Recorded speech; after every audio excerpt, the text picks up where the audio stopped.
சென்னையின் ஒரு அபார்ட்மெண்டில் அருண் என்ற 15 வயது சிறுவன் வாழ்ந்து வந்தான். அவனுக்கு மொபைல், வீடியோ கேம்ஸ், ரீல்ஸ் எல்லாம் மிகவும் பிடிக்கும். பள்ளி முடிஞ்சதும் வீட்டிற்கு வந்தவுடன் புத்தகத்தை திறப்பதற்கு பதிலாக அவன் நேராக மொபைலை எடுத்துக்கொள்வான். அதே அபார்ட்மெண்டில் மித்ரா என்ற பெண்ணும் இருந்தாள். அவளும் அதே வயதுதான்.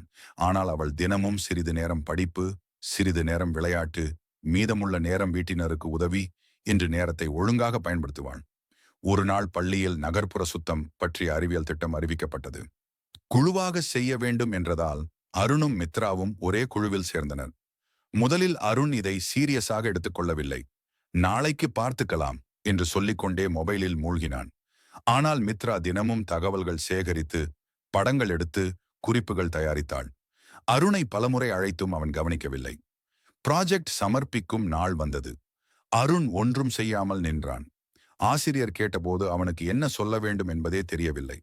அந்த நேரத்தில் மித்ரா அவனை விட்டுவிடாமல், நாம் குழுதான் என்று சொல்லி அவன் பெயரையும் சேர்த்து விளக்கமளித்தாள்.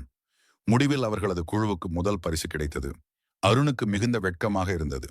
அவன் மித்ராவிடம் மன்னிப்பு கேட்டான். அன்று முதல் அருண் தனது நேரத்தை சரியாக பயன்படுத்த தொடங்கினான். மொபைல் வாழ்க்கையை ஆளவிடாமல் வாழ்க்கையை தான் ஆள வேண்டும் என்பதை அவன் புரிந்து கொண்டான்.